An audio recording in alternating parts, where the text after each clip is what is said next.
early Czech Yatra Sankirtan adventures. Sankirtan Prabhu mě požádal, abych mluvil o dávných sankirtanových dobrodružstvích v Česku. Yes, I don't know if there was this terminology in this country, but there was this notion of what was called the Iron Curtain. Nevím, jestli to bylo přímo v této zemi, ale byl ten výraz železná opona. And as we all know, Srila Prabhupada wanted the prediction, which we find in Chaitanya Bhagavata from Chaitanya Mahaprabhu, that the chanting of the holy name would go all over the world to every town and village. Prabhupada wanted to realize that. Srila Prabhupada chtěl zrealizovat tu předpověď, která se nachází v Chaitanya Bhagavatě, že zpívání svatého jména bude po celém světě.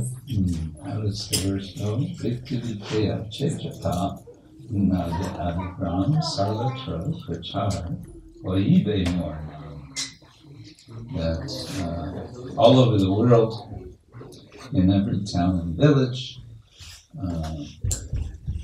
Nagara Adi, villages and towns and everything. Sarvatra Prachar, the preaching, the spreading of the Lord's name would be known. Ta předpověď říká, že v každém městě, v každém vesnici, po celém světě bude kázání a bude tam známo svaté jméno Pána. And so, Iron Curtain or no Iron Curtain, there had to be also some effort to spread the mission also here on the eastern side of that so-called curtain. Takže železná opona nebo ne, ale prostě to kázání se muselo dostat i za tu oponu.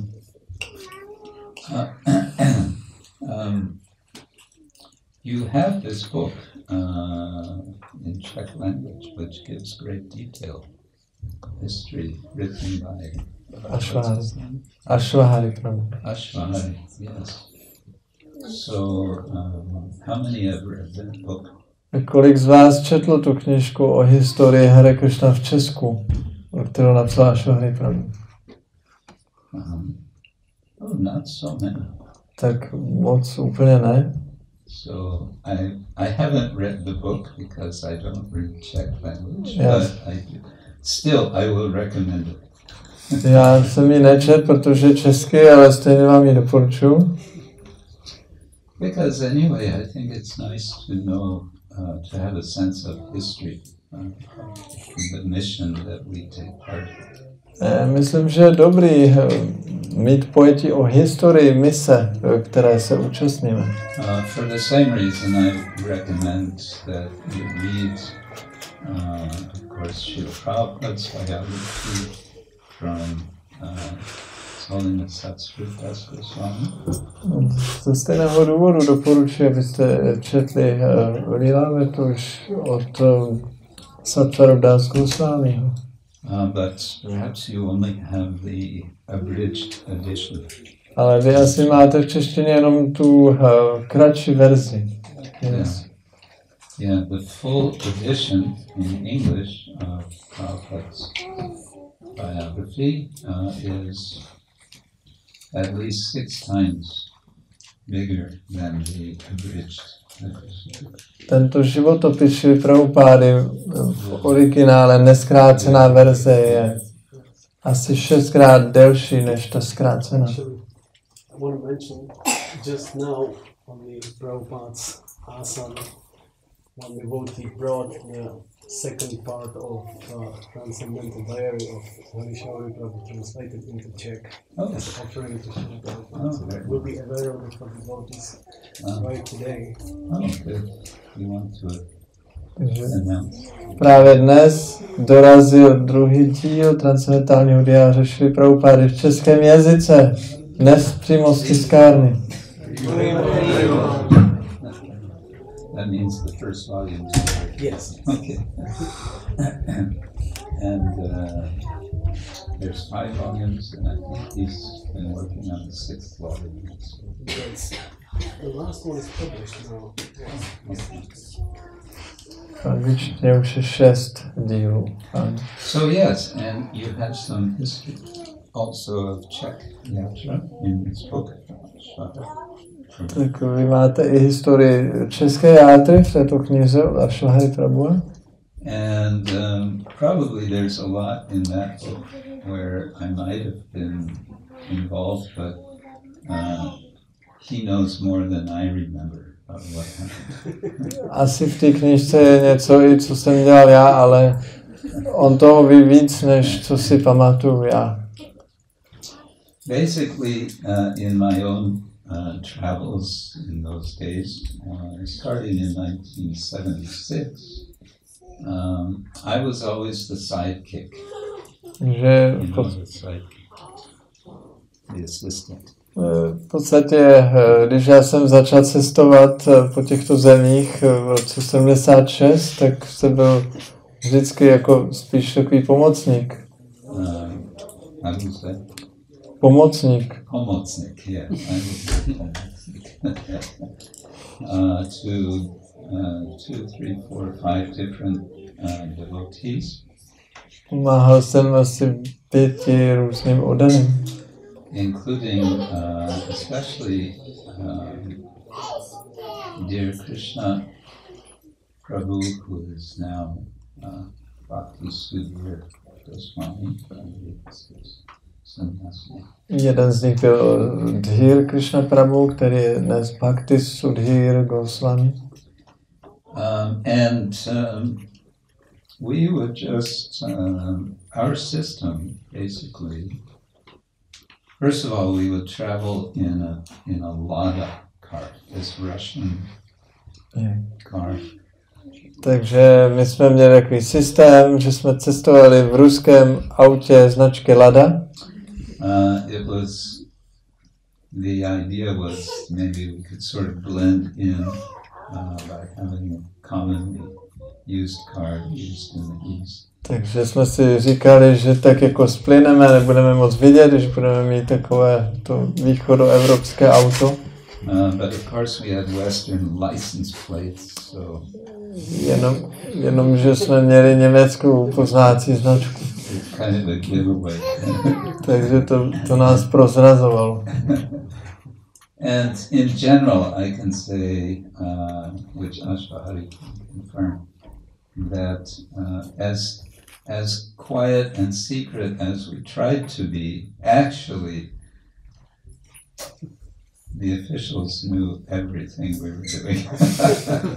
A my jsme se teda snažili být jako nenápadní a tiší, ale ve skutečnosti to bylo tak, že ty autority státní věděli o nás všechno. And our system, if you can call it that, was to, sometimes we would have one address, maybe a phone number, but one address of someone who had shown some kind of interest to perhaps a previous contact, and we would go to that person's flat and knock on the door. Takže my jsme měli takový systém, jestli se teda dá nazvat, že jsme měli adresu nějaké osoby nebo někdy telefonní číslo a byl to nějaká osoba, která projevila už předtím zájem a my jsme tam jeli do toho bytu a zaklepali jsme na dveře. And of course we were not dressed as Hare Krishnas. We were dressed in Western modern clothes. Byli jsme samozřejmě oblečeni v normálním západním oblečení. And we would say, here we are, how would you like to have some program? Tak jsme řekli, no tak dobrý den, jsme tady, nechcete udělat nějaký program? And sometimes they would say, oh yes, very nice, yes.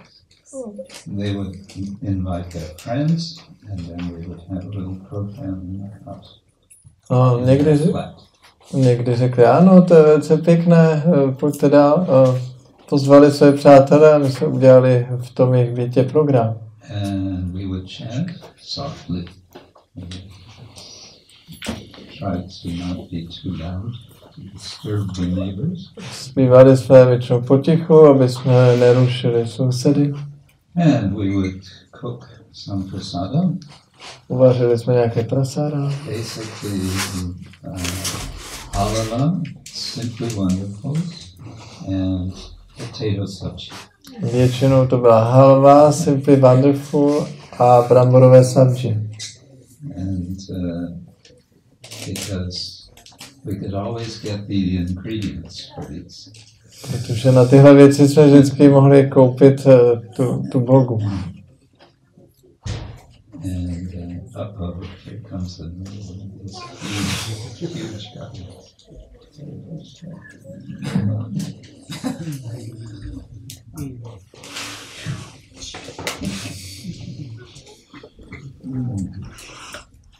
And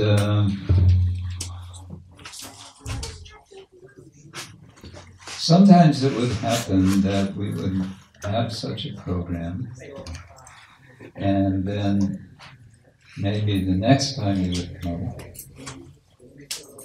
we would contact again, and the person would say, oh, no, sorry, I have nothing to do with you.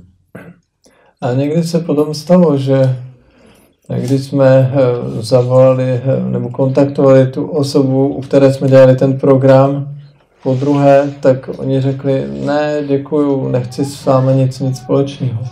Then we could understand that they had been warned from the previous time that there could be trouble if they would have any further contact with us. Tak jsme pochopili, že prostě je varovali, že jestli se s námi budou stykat, tak budou mít problémy. This would happen especially, I don't remember if it happened in Croatia, in Czech Republic, but it happened in Romania. A tohle se dělo často v Rumunsku. Romania was especially oppressive. V Rumunsku bylo velice jako, tam to potlačovali hodně. Here in Czech Republic we found, of course, at that time it was Czechoslovakia. Dříve to nebylo, to bylo Československo. And here we found we found serious, interested people, and we also found that we were in a world of speculators.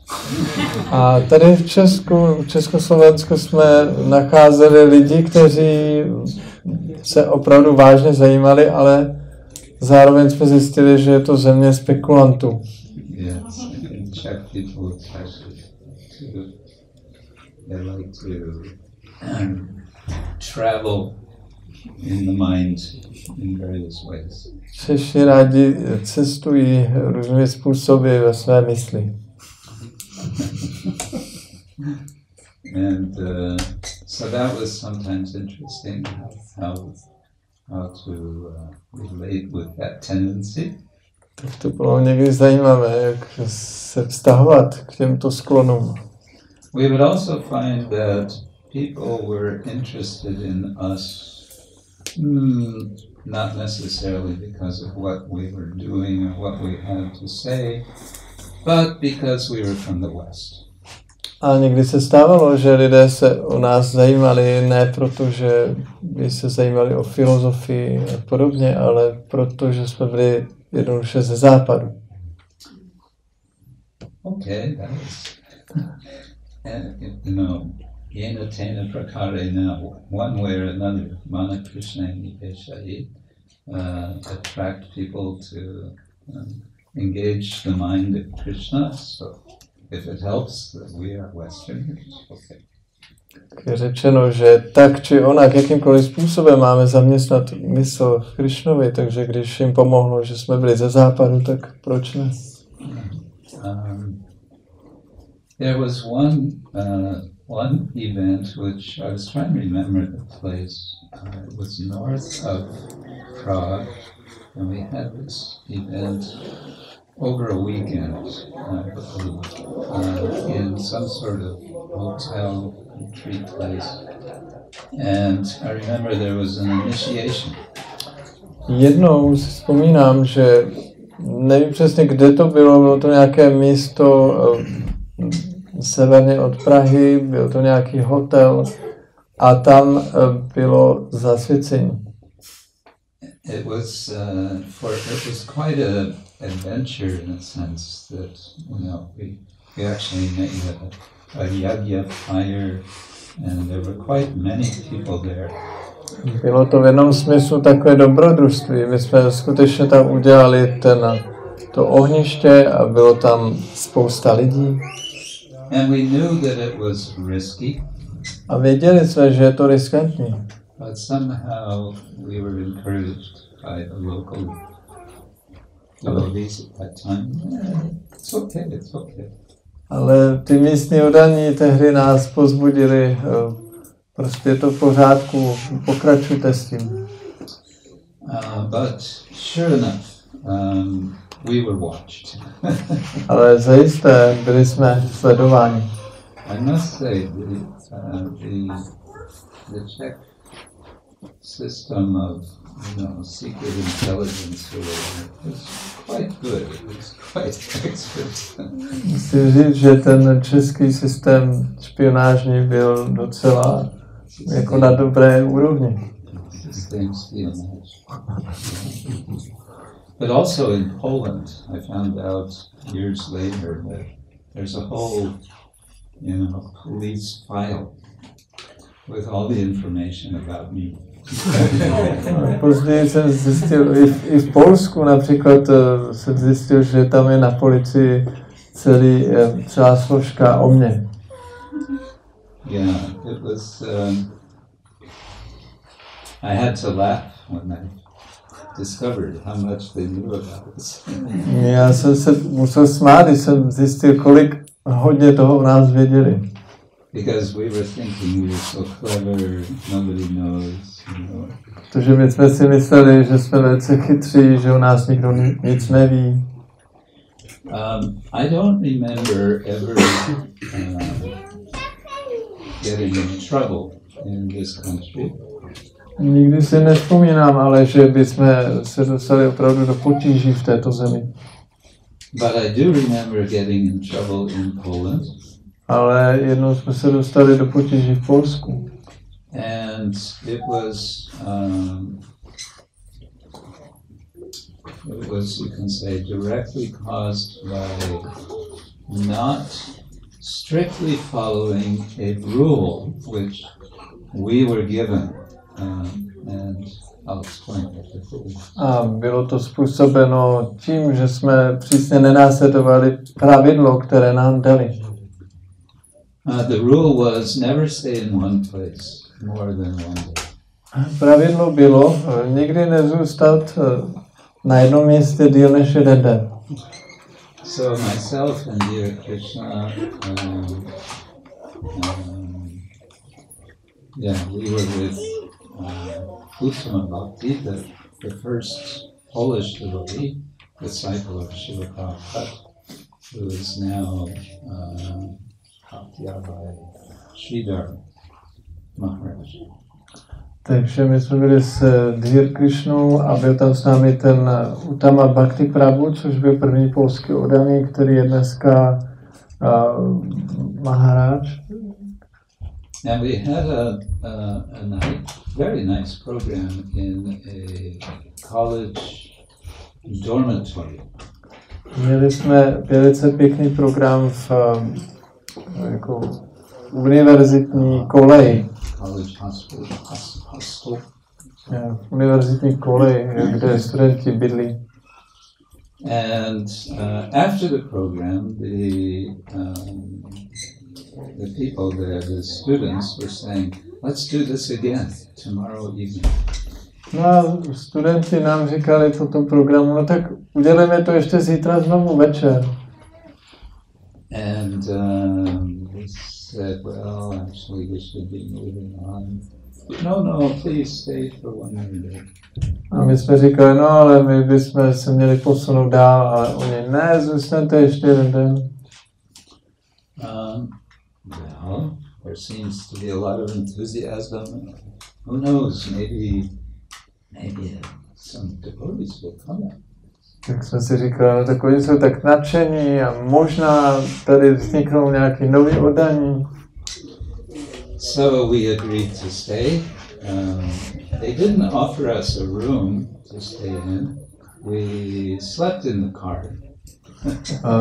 Takže jsme zůstali, ale oni nám nedali nějakou místnost, takže jsme spali v autě. It wasn't the first time that we had to sleep in the car. Nebylo to poprvé, když jsme museli spát v autě. And I really cannot recommend sleeping in a lada. A opravdu vám nedoporučuji spát v ladě. There's nothing comfortable about a lada, whether you're sitting up awake, driving, or trying to sleep. There's nothing comfortable. Takže lada vůbec není pohodlná ani za jízdy, ani když se tam pokoušíte spát. Anyway, we had a relatively peaceful rest. Tak jsme si relativně dobře odpočinuli. Until early in the morning. Ale potom brzo ráno. There was a knock on the window. Nám zaklepal někdo na okno. It was the police. Byla to policie. And the police had been phoned by the lady who was in charge of this hostel. A policii zavolala ta paní, co měla na starostu ubytovnu. And they were very polite. Byli velice zdvořilí. But we had to show our identification, and then we had to show what's in our car. A museli jsme ukázat doklady a co máme v autě. And in the car we had some Polish Ishopanishads. V autě jsme měli polské Ishopanishady. I think we had a package of 20, maybe 40, I don't remember now. Možná 20 nebo 40. So they took the Ishopanishads and they invited us to join them at the police station. This was in Torun, sort of northeast Poland. Takže oni nám vzali ty Ishopanishady a pozvali nás na policejní stanici. To bylo v Toruni, severovýchod Polska. And they brought us into this, it was like a conference room. It's a big table, many chairs, and there were several policemen sitting around the table, and they passed out the Ishopanishad to each of the police. Takže přivedli nás do nějaké jako konferenční místnosti, tam byly velké stoly a tam seděli policisté u těch stolů a oni každému z těch policistů rozdali jednu Ishopanishadu. And they were all sitting there reading Ishopanishad. A všichni tam seděli a četli Ishopanishad. I really wish I could have made a photo.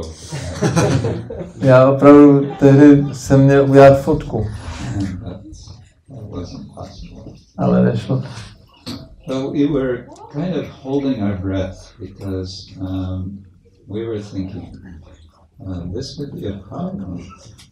Tak jsme seděli se zatajeným dechem a mysleli jsme si, tak tohle může být problém. Especially if they read Prabhupada in the introduction to Sri Ishopanishad. Prabhupada speaks about spiritual communism. Zvláště když si tam přečtou úvodu, kde Prabhupáda mluví o duchovním komunismu.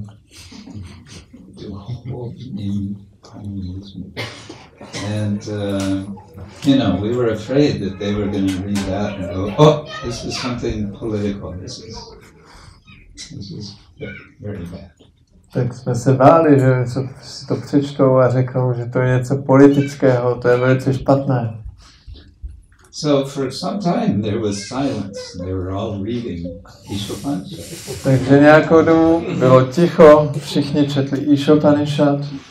And after some time they started speaking and we couldn't understand what they were saying, but we could understand the tone of what they were saying. A za chvíli začali mluvit, ale my jsme jim nerozuměli, ale vnímali jsme tón, jakým mluví. And the tone was not bad. They were speaking like, it's okay, it's nothing special, it's okay, nothing to worry about. A jejich tón nebyl nějak nebezpečný, oni znělo to jako, že no, to je v pořádku, to není čeho se bát.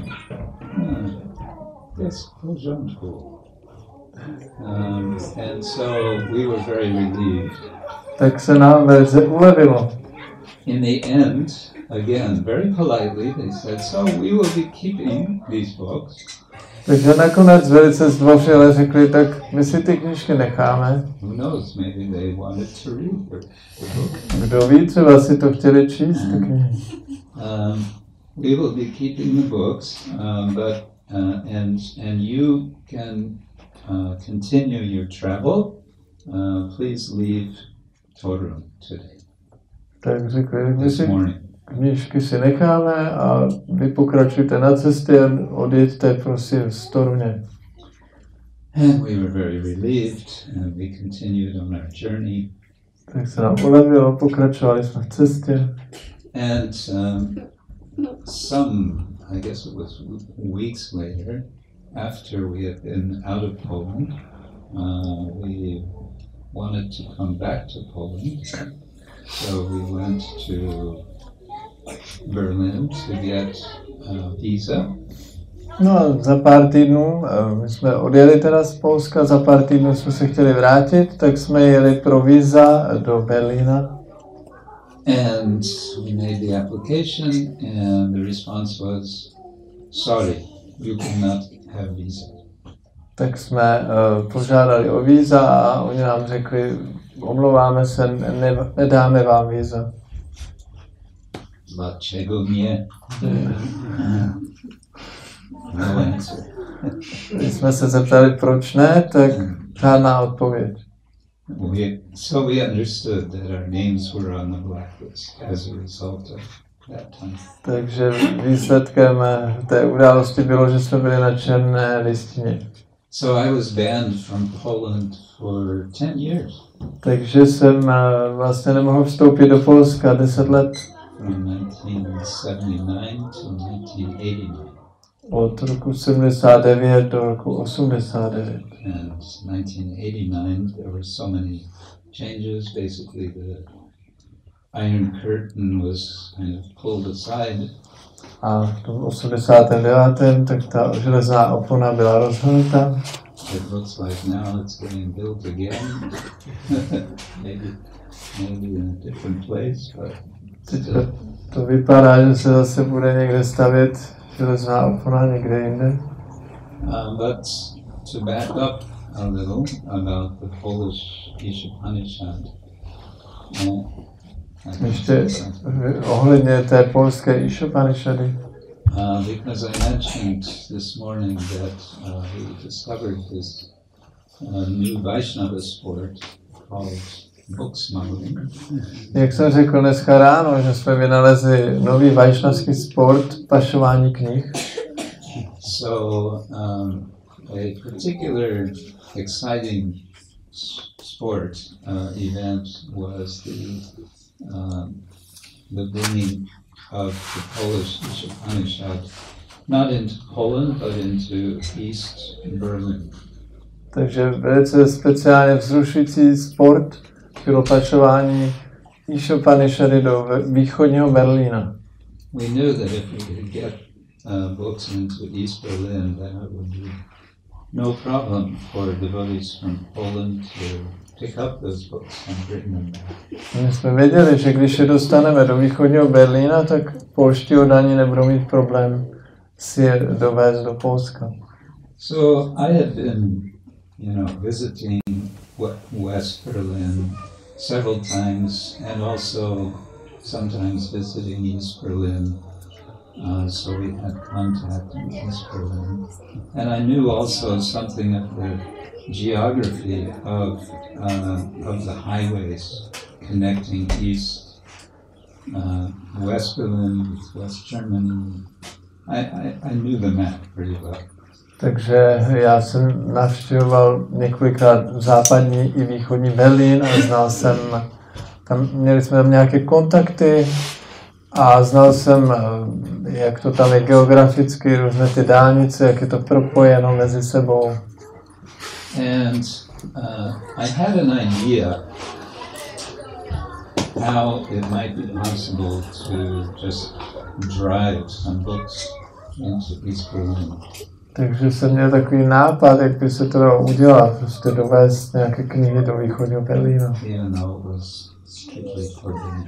I když to bylo přísně zakázáno. And in those days, we were younger, we were more adventurous than nowadays. Now I'm a little more cautious. Dřív jsme byli mladí a měli jsme rádi dobrodružství. Dneska jsme trošku už opatrnější. But we decided let's give it a try. Ale rozhodli jsme se, tak to zkusíme. So we set up the time of meeting with devotees in East Berlin. Tak jsme si domluvili čas setkání s těmi oddanými z východního Berlína. Mind you, this is before mobile phones. A připomínám, to bylo před tím, než existovaly mobily. So, now with mobile phones, no problem, but we had to arrange everything in advance. Dneska to není problém, ale předtím se to museli nějak dopředu zařídit. And then the books were published in West Germany, somewhere in northern West Germany.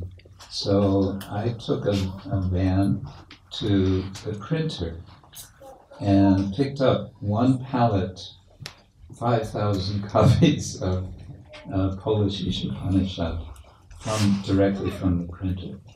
Ty knihy byly v tiskárně někde v západním Německu, takže my jsme jeli s venem přímo do té tiskárny, naložili jsme 5,000 celou paletu Upanishad. And then I drove them to West Berlin by the usual transit route, which is no problem. A pak jsme jeli tu tranzitní dálnici do západního Berlína.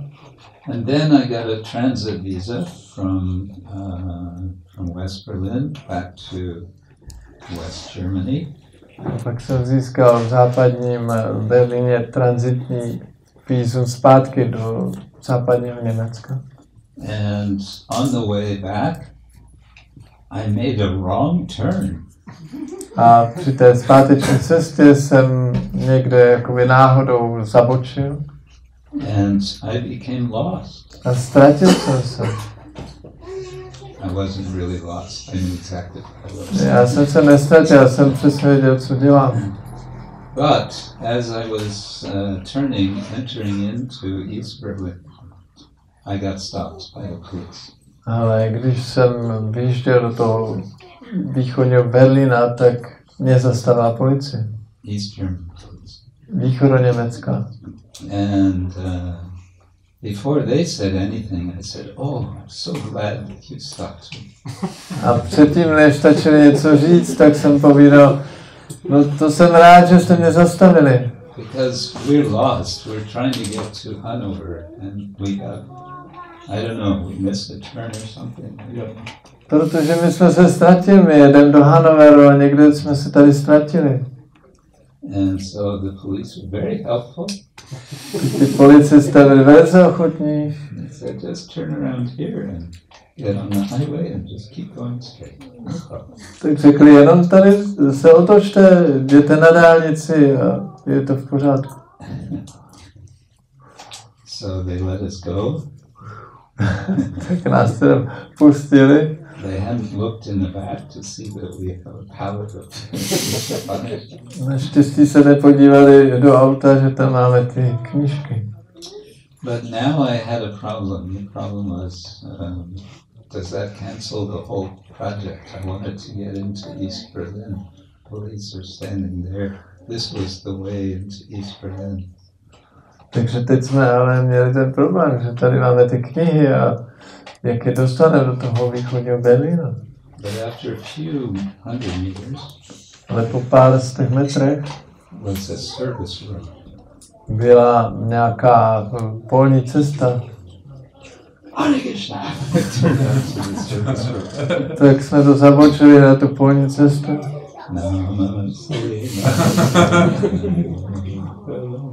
So somehow we got ourselves to our destination. Tak se nám podařilo nějak projet do toho cíle. And we unloaded the books. It was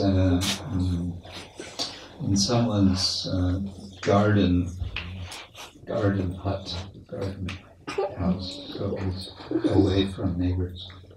Takže jsme vyložili ty knihy, dali to tam do nějakého zahradního domku, takže to nikdo neviděl, sousedí.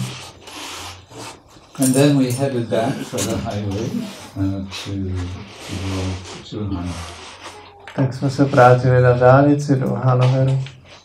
And just before we were turning onto the highway, we got stopped by police.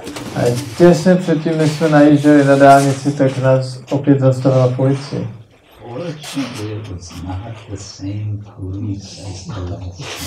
Naštěstí to nebyli ty samý policisté jako poslední. Same things. Oh, thank you. We're so happy that we meet you because we're so lost.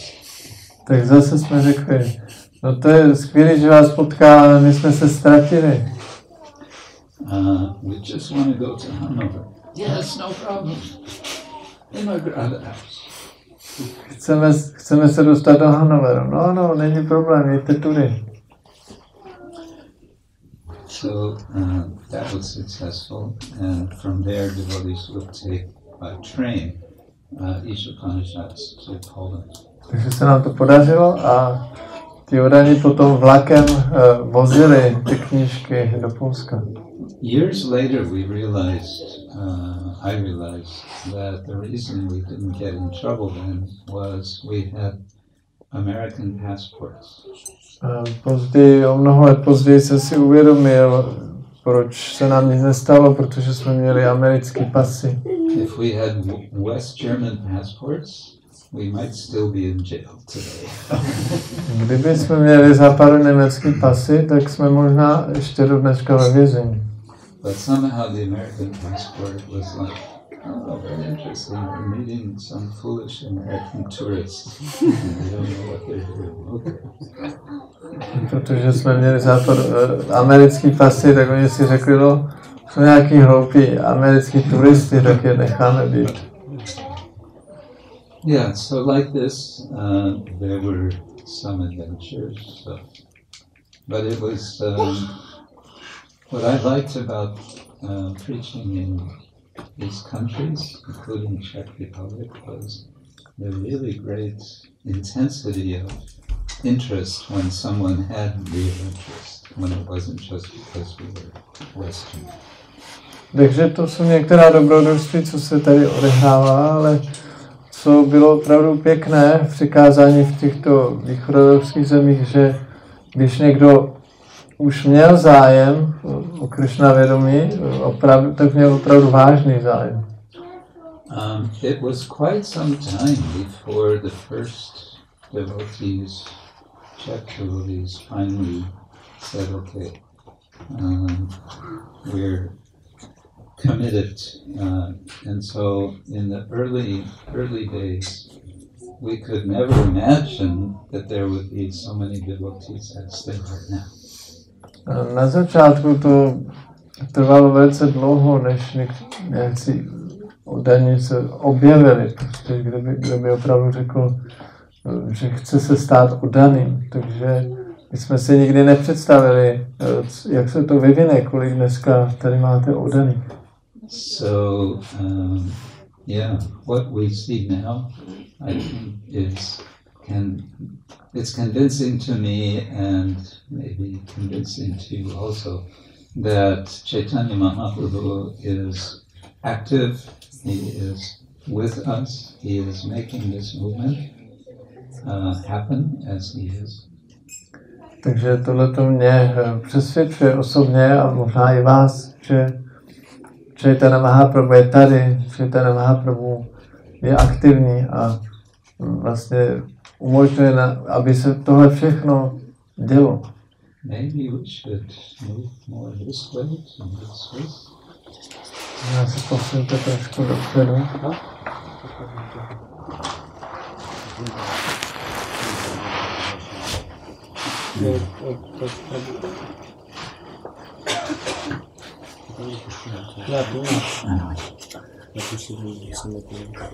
Or you can all make yourself smaller.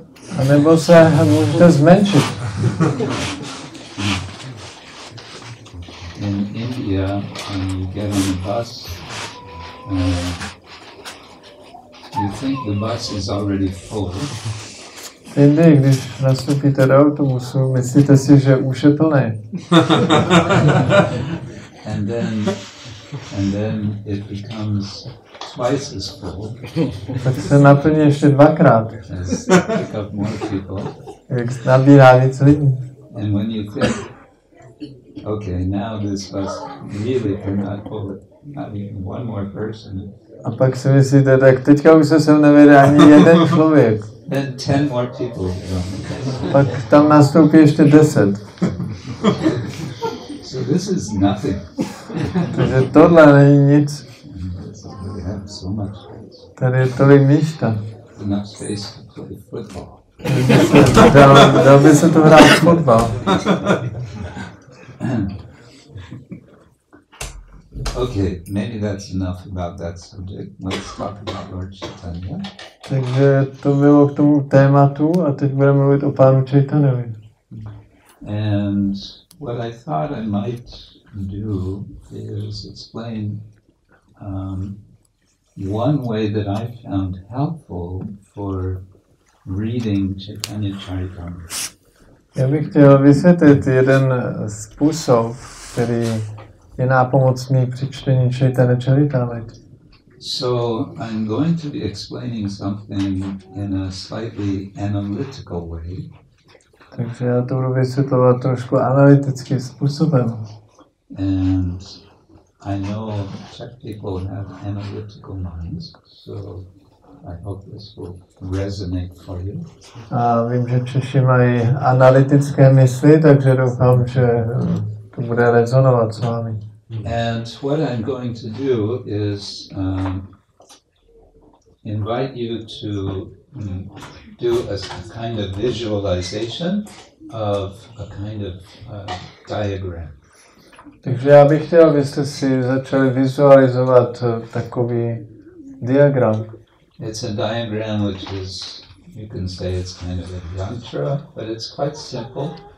Je to taková jakoby dost jednoduchá jakoby yantra. And this yantra is essentially, the structure is concentric circles. A ta podoba té jantry v podstatě jsou jenom kruhy, které jsou soustředné. And the idea of this yantra is to get an idea of how Lord Chaitanya relates in the Čaitanya Čaritámrity to different types of persons. Takže ta idea toho obrázku je znázorňuje to, jak se pán Čaitanya vztahuje Čaitanya Čaritámrity k různým druhům osob. We can also make this into a three-dimensional yantra, so it would be like a cone. Dalo by se to znázornit i v třirozměrné podobě, takže by to byl vlastně takový kužel. And at the top of the cone is Čaitanya Mahaprabhu himself. Na vršku toho kužele je Čaitanya Mahaprabhu sám and his immediate associates. A jeho nejbližší společníci. And many more associates. Krishnadas Kaviraj lists more than 300 associates in Čaitanya Čaritámrity. A pak je tam mnoho dalších společníků, kterých vlastně Krishnadas Kaviraj vyjmenovává okolo 300. And all of these we can picture as being in the center, within the center circle of this set of concentric circles. Takže tito společníci jsou všichni v tom prostředním kruhu, okolo kterého jsou další ty kruhy. And then we have a second circle, or like a ring, outside, immediately outside the center of Lord Chaitanya and his associates.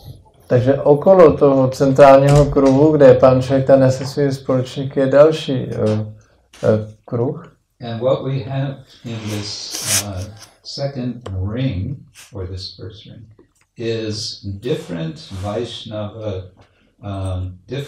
Vaishnava groups. Takže v tomto vlastně prvním kroužku okolo se nachází různé vajšnavské skupiny. And then we can look and see how Chaitanya Mahaprabhu relates with these different groups. Pak se můžeme dívat na to, jak se Chaitanya Mahaprabhu vztahuje k těmto různým skupinám. And the first of these is, although it's never named in Chaitanya Čaritámrity, it's the Nimbarka Sampradaya.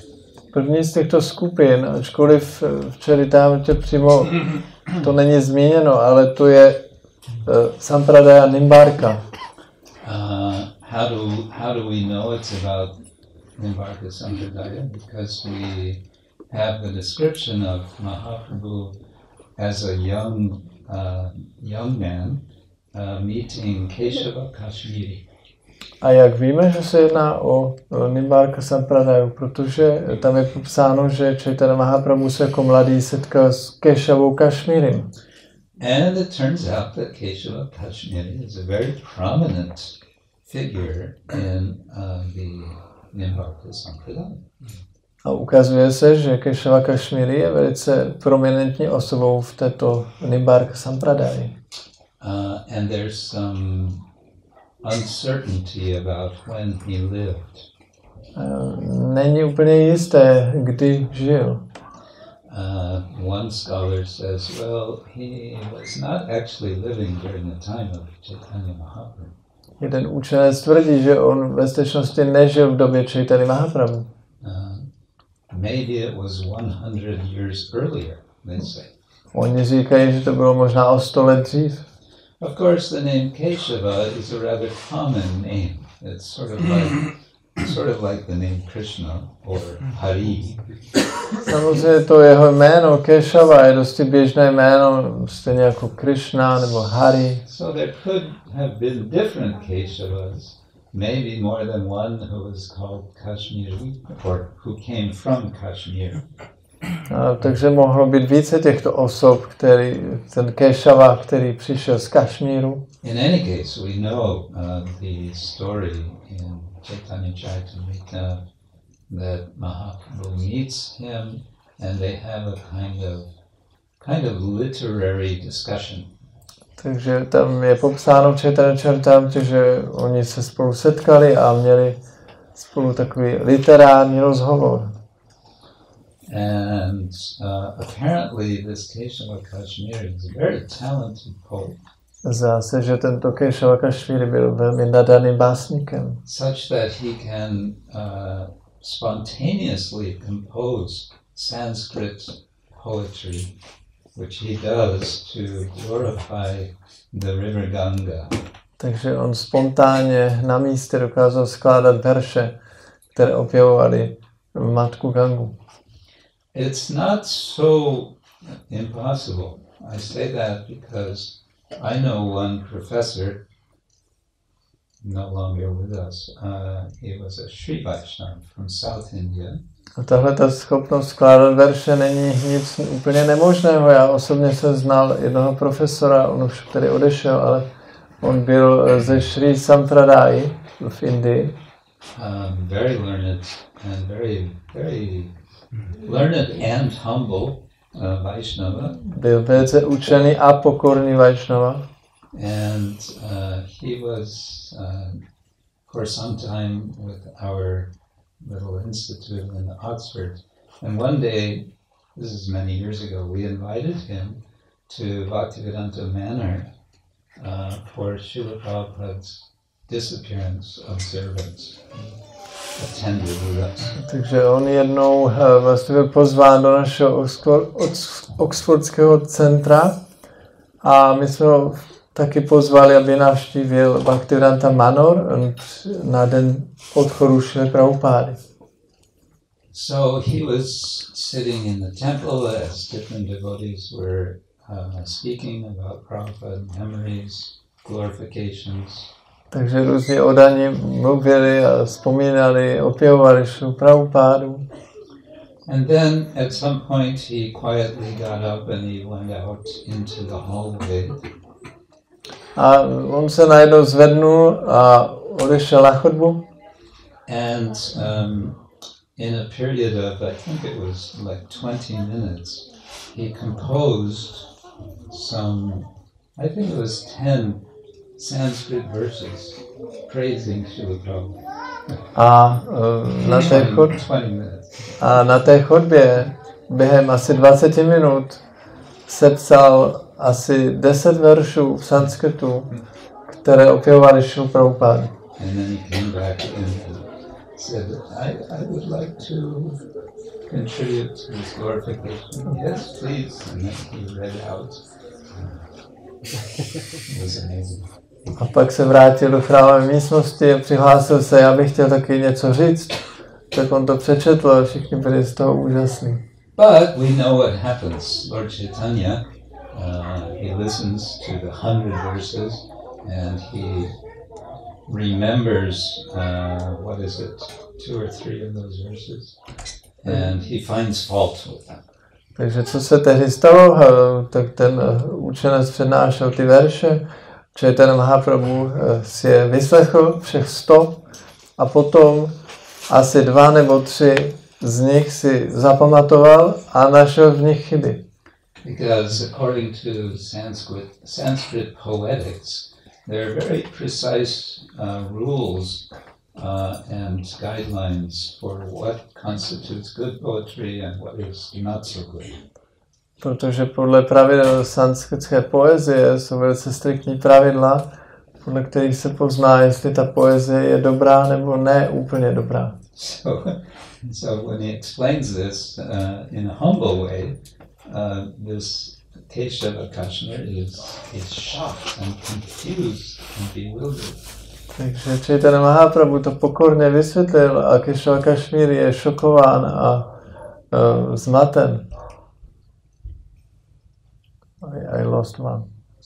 Shocked, confused. Šokován, zmaten a Bewildered. Yeah. Zmaten, yes. Zmaten. Zmaten. Yeah. So anyway, I think you know this story that he was humbled. He was visited by Saraswati Devi herself. Takže vy znáte ten příběh, on byl pokořen, přišla za ním osobně Saraswati Devi. And he understood who he is dealing with. It's not just some young upstart Sanskritist, kid from down the block. Takže on pochopil, s kým má tu čest, že to není nějaký nafoukaný mladý kluk, co umí sanskrit tady od sousedů. Mladý kluk? Young boy. Yeah. Mladý kluk. He was young and he was a boy, but he was the supreme personality of God. On byl mladý a byl to kluk, ale byl taky nejvyšší osobnost božství. So the point is, Krishnadas Kaviraj is telling this story to make a point. Takže Kršnadas Kaviraj ten příběh tam dává, protože chce udělat nějaký bod. That actually Chaitanya Mahaprabhu is, because he is the Supreme Lord, he is the knower, he is all-knowing, one of the 6 opulences of the Lord. Chaitanya Mahaprabhu, protože je nejvyšší pán, tak ví všechno. To je jedno z těch 6 bohatství. And therefore, indirectly, without saying anything explicit, not even mentioning the sampradaya, but saying, actually, the Gaudiya Vaishnavas are a number more advanced. Takže vlastně nepřímo, aniž by tedy jmenoval tu sampradáju, tak tam tím chce říct, že vlastně Gaudiya Vaishnava sampradaya je o kousek výše. Which is not to say that if you meet someone in the Nimbarka Sampradaya today and you're talking with them, that you should immediately pull out this story and hit them over the head with it. Což ale neznamená, že když někdy potkáte někoho z Nimbarka Sampradaya, tak na něj vytáhnete ten příběh a omlátíte ho o hlavu. I don't recommend that. To nedoporučuji. I recommend making friends with them. Já doporučuji, abyste k nim byli přátelský. Anyway, within this circle, we have the Nimbarkas, we also have the Sri Vaishnavas, we also have the Madhvas. Takže v tomto kroužku máme ty členy Nimbarkovy sampradaya, potom Sri sampradaya a taky Madhva sampradaya. The Sri sampradaya we meet when Lord Chaitanya goes to Sri Rangam, and it's the beginning of the Chaturmasa period, and he stays, he becomes the guest of Venkatavarta, the chief priest. Se Sri sampradayou se potkáváme, když Čaitanya Mahaprabhu cestoval v Jižní Indii a během období dešťů zůstával v domě Venkati Bhati, hlavního kněze. And again, according to Krishnadas Kaviraj, they have a very friendly relationship, one in which they are, Lord Chaitanya is joking with him. A podle Krishnadas Kaviraje měli velice přátelský vztah a Čaitanya Mahaprabhu s nimi vtipkoval. Joking in a teasing way. A trošku jako chtěl potrápit. Teasing that you are worshipping Lakshmi Narayan. Yes. Potrápit v tom smyslu, že on jim říkal, vy uctíváte tedy Lakshmi Narayana? Ano. So, why is it that your Lakshmi Devi wants to go to Vrindavan and join in the rasa dance? No, tak proč tedy Lakshmi Devi dělá odříkání, aby se mohla účastnit tance rasa? Why is this? No, proč to tak je? So in this way he's kind of in a friendly way poking Venkatavarta. Tak tímhle způsobem tak přátelsky pošťuchuje Venkatabhatu. And again, Krishnadas is making this point that thus we can understand the Gaudiya Vaishnava understanding of ultimate reality, of the absolute truth, is actually a step above the Sri Vaishnava understanding. A opět Krishnadas Kaviraj tímto vlastně chce zdůraznit, že pochopení Gaudiya Vaishnavské sampradaya je o krůček výše než Sri sampradaya. Výše.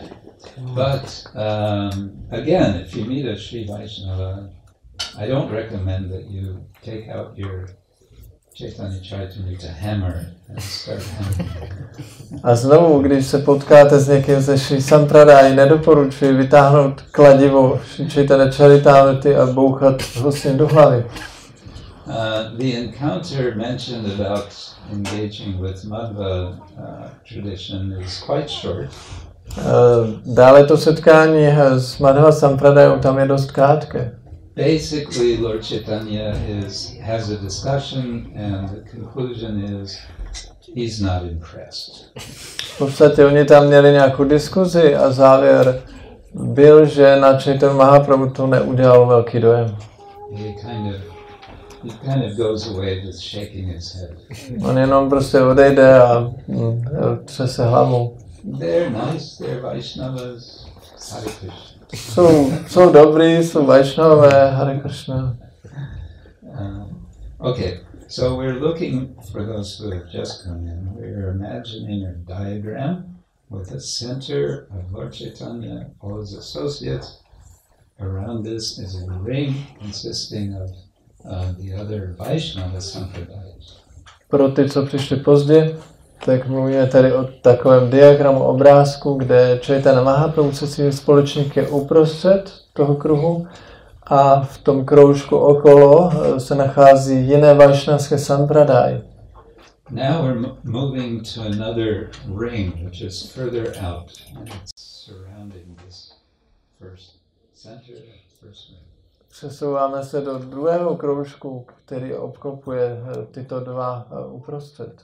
And here we have the general characteristic is representatives of Brahminical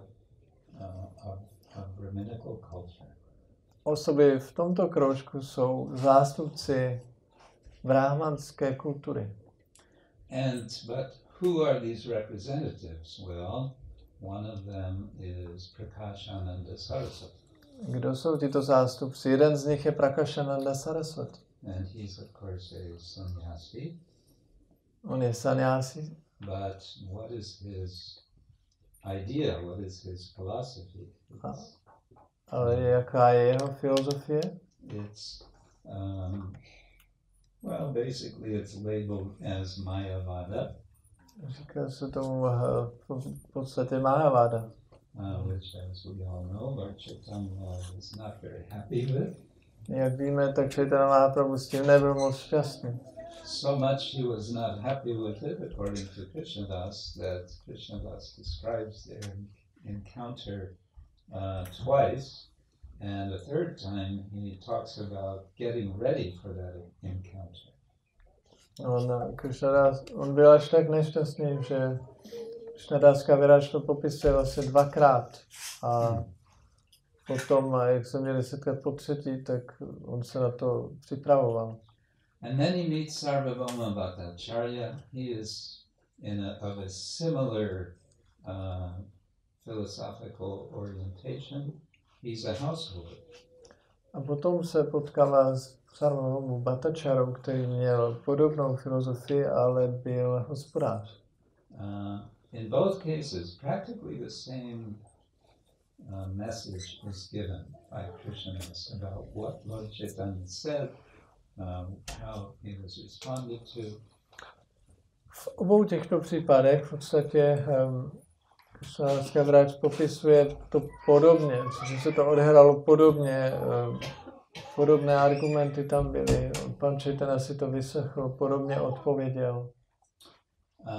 And I'll just keep moving to the next. There's another ring further out. Přesuneme se do dalšího kroužku, který je ještě více venku. Now, what's significant? Notice we have the center, and then we have going further and further out from the center. Co je důležité, všimněte si, že máme to centrum, ten střed, a potom se pohybujeme dál a dál od středu. Which means we're getting further and further away philosophically and culturally. To znamená, že se dostáváme od toho středu dál z pohledu filozofického a kulturního. But Lord Chaitanya is meeting, he's reaching out, he's encountering all of these different sorts of persons. Ale pan Čaitanya se setkává a vlastně má nějaké výměny s těmi všemi různými typy lidí. And this next category is actually has 3 different subcategories. A ta další kategorie má takové 3 pododdělení. One is the tantrics. Jedna je tantrici. There were apparently a lot of these tantrics in Bengal, in Navadvip also.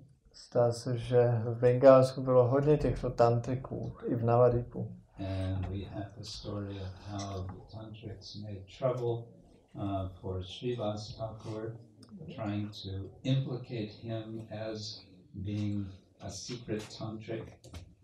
Víme, že jednou se ty tantrici pokusili vlastně jakoby kompromitovat Srivas Thakura, jako, že ho chtěli ukázat, že on je taky tantrik.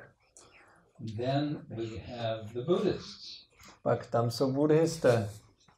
We meet the Buddhists in South India. Lord Chaitanya visits South India, and there he meets a group of Buddhists who want to make trouble for Lord Chaitanya. Na cestách po jižní Indii Čaitanya Mahaprabhu potkal skupinu buddhistů, kteří se mu pokusili dělat potíže.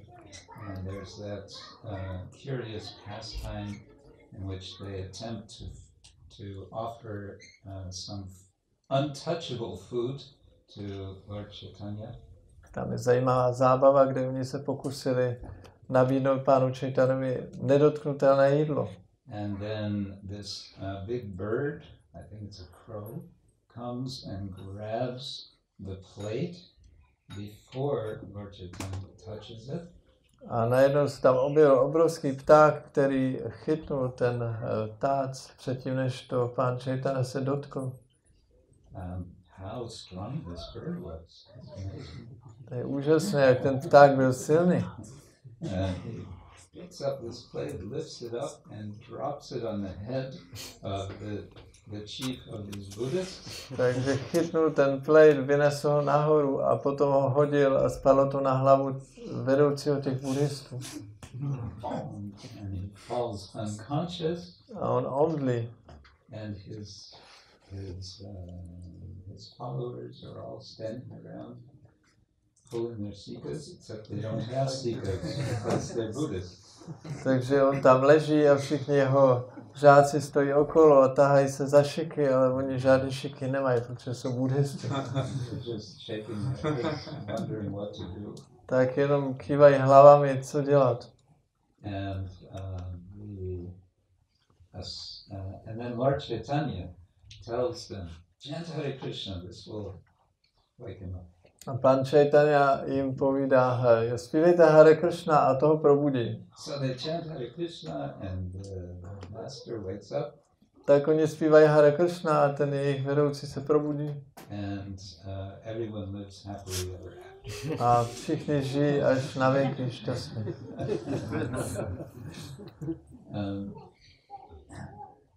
There's another with subcategory within this, and that is the tribals. A v tom kruhu je další podkategorie, a to jsou domorodci. Kmeny. Who are Lord Chaitanya meets tribals called Vilas when he's on his way to Vrindavan through Jalikant forest. S těmi domorodci se pan Čaitanya setkal, když cestoval do Vrindavanu lesem Jarikanda. And there's just a couple of verses mentioning that Lord Chaitanya meets them, and they're inspired by Lord Chaitanya. He inspires them to chant Hare. Je tam o tom jenom několik veršů, že se potkali s Čaitanya Mahaprabhu a on je inspiroval, aby zpívali Hare Krishna. We might want to put the common folk in general into this category. Do této kategorie můžeme zahrnout i obyčejné lidi. Because we understand wherever Lord Chaitanya went, he would chant Hare Krishna and people would hear. and they would also chant Hare Krishna. Kdekoliv Čaitanya Mahaprabhu šel, tak zpíval Hare Krishna a lidé to slyšeli a taky začali zpívat Hare Krishna. There's another category, another ring, if you like, which is further out. A potom je tam další kroužek, který je ještě dále od středu. And this is constituted of Muslims. A tam se nachází muslimové. So this is a separate category because there's a greater distance in terms of cultural commonality to the others up to this point. Takže ten kruh je, tato skupina je ještě dále od středu, protože je tam větší kulturní jako rozdíl než ty mezi těmi ostatními skupinami. And Krishnadas Kaviraj makes several references to Muslims and encounters with the devotees with Lord Chaitanya in Čaitanya Čaritámrity. Kršnadas Kaviraj v Čaritámrtě popisuje několik setkání muslimů s pánem Čaitanyou a oddanými. And especially, of course, we like to remember Srila Namacharya Haridas Thakur. Samozřejmě my nejradši vzpomínáme na Srila Namacharyu Haridas Thakura. Now there's different accounts. Generally it's understood he came from a Muslim background and then he took up chanting Hare Krishna. Jsou různé jako výpovědi, ale říká se, že on byl z muslimské rodiny a potom začal zpívat Hare Krishna. And he, another version is that he was he was born in a, I don't like to use the word Hindu, but actually that word comes in the Čaitanya Čaritámrity. Jiná verze říká, že on se narodil v takzvané, už nepoužívám to slovo rád, jako hinduistické rodině. And that he was orphaned and then he was adopted by Hindu and by Muslims. Takže that's another version. Ta verze říká, že on byl z takzvané hindu rodiny, ale pak byl sirotek a adoptovali ho muslimové. And there's one understanding that he was actually a Muslim peer. Peer is like we would say sadhu, perhaps. A říká se dokonce, že on byl takovým muslimským jako sádhuem. Who, as a kind of Sufi saint, liked to chant Hare Krishna. Který jako podobně ty sufíští svědci, on rád zpíval Hare Krishna. And the devotees called him Haridas. A oddaní mu říkali Haridas. He had, his Muslim name, whatever it was, but he was known amongst the Vaishnavas as Haridas. On měl své muslimské jméno, ale mezi Vaishnavy byl znám jako Haridas. And then there's one more, if we go back to our diagram, there's one outer ring. No, když se vrátíme k tomu našemu diagramu, tak tam je ještě jeden kroužek, ještě více ven. And this ring is particularly interesting, I find. A já nacházím tento kroužek velice zajímavý. Because it consists of animals. Protože tam se nachází zvířata. And rivers and mountains. A taky řeky a hory. And what's interesting is that Lord Chaitanya has some of his most intense experiences of ecstasy in relation to animals and rivers, I should say oceans also, and hills. A co je zajímavé, že pán Chaitanya má jedny z nejvíce intenzivních extází, zažívá ve vztahu právě k zvířatům, horám, řekám a k oceánům. as we know, when Lord Chaitanya goes through Jarikanda, he meets different animals, and what happens? Víme, že když pan Čaitanya procházel lesem Jarikanda, potkal se tam se zvířaty a co se stalo?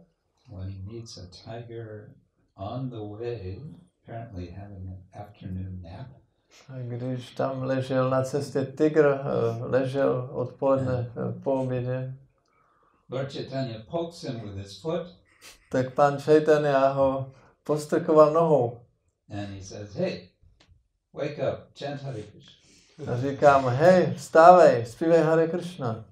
And Balabhadra Bhattacharya is going, oh my God, what is he doing? A Balabhadra Bhattacharya říká, o bože, co on dělá? He's quite in anxiety. On se docela bojí.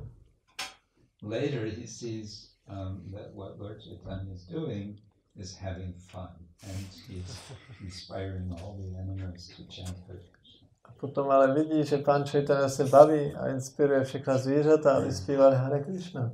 And Srila Prabhupada explains in one of those purports that this Krishna consciousness movement is indeed for all living beings. A v jednom z významů Srila Prabhupada vysvětluje, že toto hnutí je určeno pro všechny živé bytosti. And we may not be able to imitate Lord Chaitanya to inspire animals to chant. A my nemusíme být schopni jako pan Čaitanya inspirovat do zpívání zvířata. But we can do all that we wish to spread his mission amongst human beings. Ale můžeme se pokusit co nejvíc to šířit jeho misi mezi lidmi. And Lord Chaitanya, when he comes to Vrindavan, what happens? He meets with different animals. A když pak přijde pan Čaitanya do Vrindavanu, tam se potkává s různými zvířaty. And the deer that come to him, they lick his body, they follow him. Přijdou k němu jeleni, lížou jeho tělo a následují ho. And later, after he's leaving Vrindavan, he hears the flute of a cowherd boy. Později, když odchází z Vrindavanu, tak zaslechne pasáčkovou flétnu. And he falls unconscious. A spadne bez vědomí. And when he sees a hill, he runs up the hill thinking it's Govardhan. A When he sees the river Yamuna, he dives in. Když vidí nějaký kopeček, tak tam běží a myslí si, že to je Govardhan. Když vidí řeku, tak Jamunu, tak do ní skočí.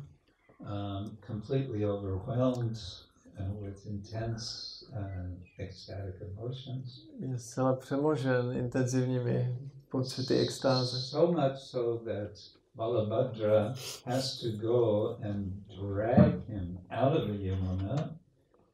It seems this happens every day. Až je natolik přemožen, že Balabhadra musí za ním skočit do Jamuny a tahat ho ven, a tohle se děje prakticky denně. Until one day, finally Balabhadra says to Lord Chaitanya, my dear Lord, please. Až nakonec Balabhadra řekne pánu Čaitanovi, můj drahý pane, prosím tě. Please let us leave Vrindavan now. Prosím tě, odejdeme z Vrindavanu. It's getting too much for me. Už to nemůžu snášet. What is the problem? A co je za problém? The problem is you. No problém jsi ty. Me? What am I doing wrong? Co já dělám špatně? You're doing everything wrong. No ty děláš všechno špatně. You're falling in ecstasy. That's okay, but you're falling in ecstasy in the water. Ty upadáš do extáze, to je v pořádku, ale upadáš taky do vody. And if I wouldn't come and drag you out, you would drown. A když bych tě nevytáhl, tak se utopíš. And this is happening every day. A tohle se děje denně. And if it goes on like this, at some point, you're gonna drown, I'm gonna drown. A když to bude takhle pokračovat, jednou dne se utopíš, já taky. So, could we please leave Vrindavan because it's too intensely ecstatic for you? Mohli bychom tedy prosím odejít z Vrindavanu, protože je to pro tebe příliš intenzivně extatické. So although this category, so to say, is farthest in a sense from the center, which is Kršna and his associates, it's actually also brought right into the center. Takže je to zajímavé, že tato kategorie, která se nachází na okraji toho kruhu, tak vlastně je tou svou intenzitou přivedena do toho centra. Okay, so I've just given a little one way of reading the Čaitanya Čaritámrity. It may be sometimes helpful. Takže se nám tady nastínil určitý způsob čtení Čaitanya Čaritámrity, který může být nápomocný. And now it's time to have a little singing music to give a break to our translator. Takže teď je čas zase na zpívání, aby jsme ulevili překladateli.